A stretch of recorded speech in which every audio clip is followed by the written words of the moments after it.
Assalamualaikum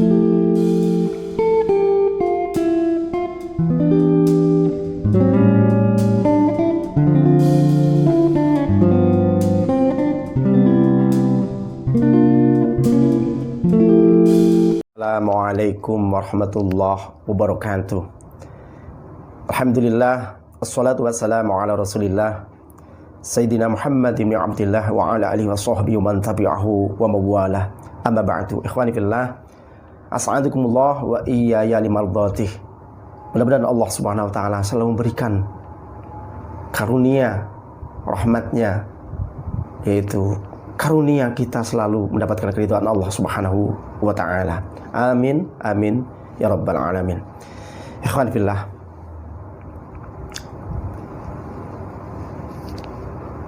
bahwa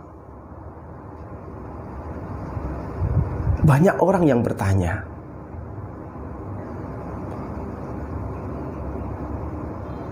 manakah yang harus didahulukan antara seseorang bertata krama dan seseorang tadi memiliki satu ilmu. Hamba Allah yang dihormati Allah subhanahu wa ta'ala, tentunya ini kita harus kembali kepada apa yang disampaikan Kanjeng Nabi Muhammad SAW,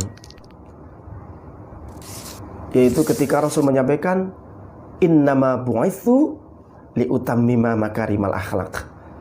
Sesungguhnya aku diutus oleh Allah subhanahu wa ta'ala, yaitu untuk menyempurnakan akhlak-akhlak manusia. Alhamdulillah.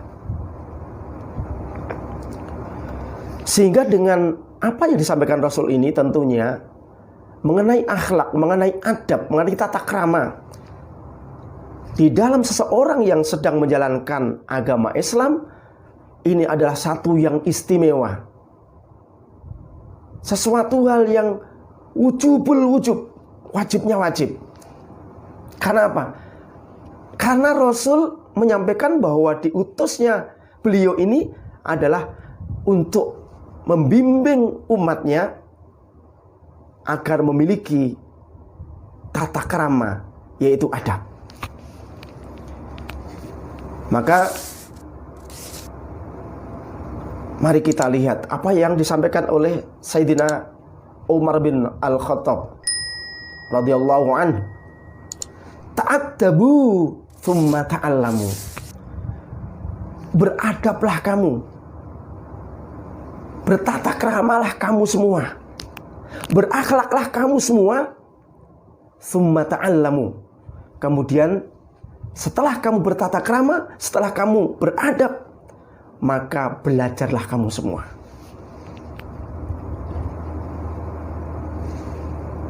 Sayyidina Umar tidak menyebutkan ta'allamu thumma ta'adabu, bahwa adablah yang didahulukan sebelum ilmu itu sendiri. Ikhwanillah, apa yang disampaikan oleh Sayyidina Umar ini selaras, senada dengan apa yang disampaikan oleh Syekh Abu Abdillah Al-Balkhi.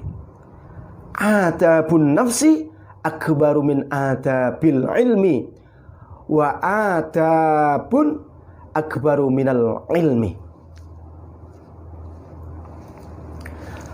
Bahwa tata krama jiwa, bahwa sopan santun, adab jiwa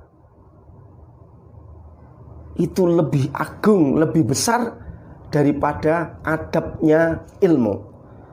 Dan adab itu sesungguhnya lebih besar daripada ilmu. Coba kita analisa. Seseorang walau ilmunya setinggi apapun, alim sehebat apapun, mungkin ilmu fikih tahu, ilmu tafsir menguasai, ilmu balaghah menguasai, mantik menguasai, bahkan seluruh ilmu dikuasai oleh mereka, oleh dia. Tapi kalau dia sendiri tidak memiliki adab, maka saya yakin dia tidak akan mendapat satu penghargaan di sisi manusia maupun di sisi Allah Subhanahu wa ta'ala.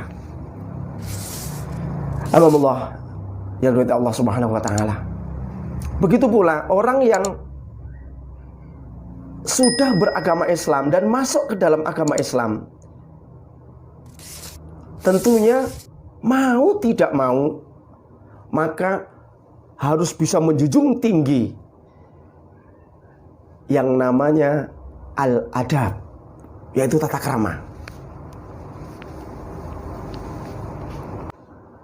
Ketika Islam diibaratkan dengan satu daerah, maka daerah tadi dikelilingi dengan benteng yang jumlahnya ada 5. Yang pertama adalah benteng misalkan yang terbuat dari emas. Tebalnya 2 meter, tingginya 4 meter. Kemudian ada benteng yang terbuat dari perak. Sama, lebarnya 2 meter, tingginya 4 meter.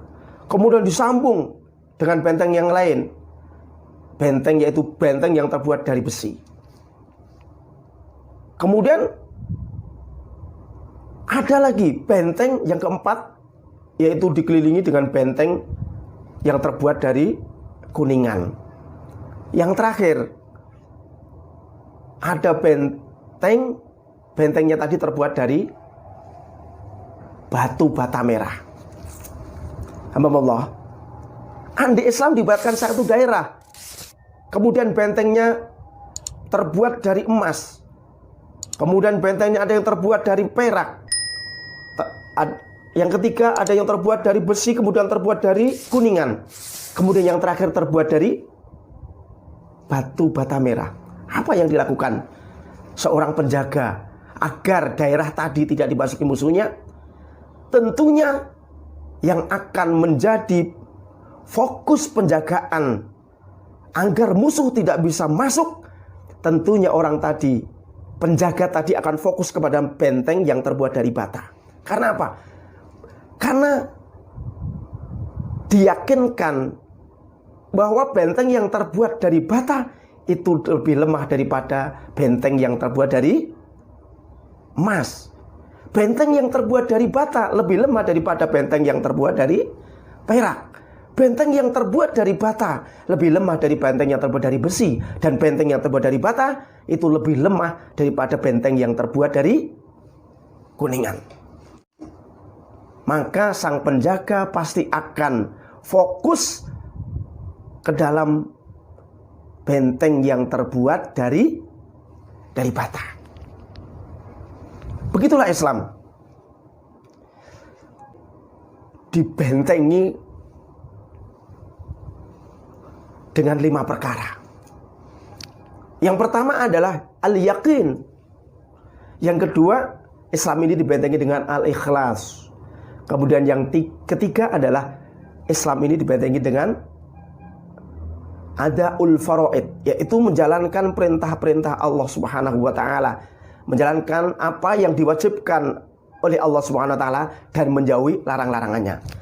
Dan yang keempat adalah yaitu itmamus sunan, yaitu menjalankan apa yang menjadi perintah Rasul yang sifatnya sunnah, bukan hukumnya, bukan wajib. Dan yang kelima, yang paling pokok juga, walau ini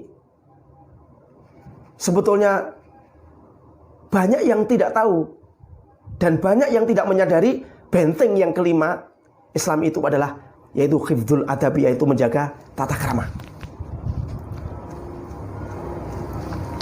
Maka seharusnya bagi seorang hamba, famadamal abdu yahfadzul adaba wa yata'ahaduha fa inna syaitana la yatma'u fih.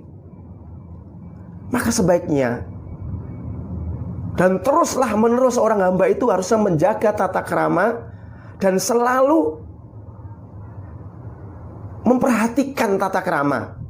Karena ketika seseorang memperhatikan tata krama dengan istimewa dan dia menjadi orang yang memiliki adab, maka fa inna syaitan la yatma'u fih, maka setan tidak akan punya pengharapan lagi bisa merobohkan benteng yang lainnya. Ikhwanifillah. Namun sebaliknya, wa idza tarakal adaba tama'a syaitanu fis sunani. Tapi kalau manusia ini sudah roboh benteng adabnya, manusia yang beragama ini tidak memiliki tata krama, tidak memiliki adab sama sekali, maka disitulah konsentrasi musuh, yaitu setan, untuk bisa memasuki benteng-benteng Islam tadi. Maka dipastikan setan setelah menerobos benteng adab ini akan bisa merobohkan benteng sunnah, yaitu sesuatu yang disunahkan oleh Kanjeng Muhammad SAW. Setelah sunnah-sunnah ini roboh juga, maka akan masuk ke dalam benteng fardu, sehingga orang tadi mudah melalaikan apa yang telah diwajibkan oleh Allah Subhanahu wa taala dan banyak melanggar perintah Allah Subhanahu wa taala. Kemudian bisa menembus benteng keikhlasan. Setelah benteng keikhlasan roboh, maka akan tembus menerobos, setan tadi akan merobohkan benteng keyakinan.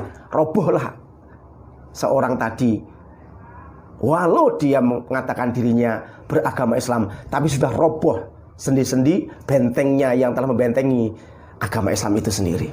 Alhamdulillah yang diberkati Allah Subhanahu wa taala. Maka Imam Abdullah berpesan kepada kita semua, fayambaghi lil insani ay yahfadzul adaba fi jami'i umurihi. Maka sebaiknya manusia itu menjaga tata keramanya di dalam setiap urusannya.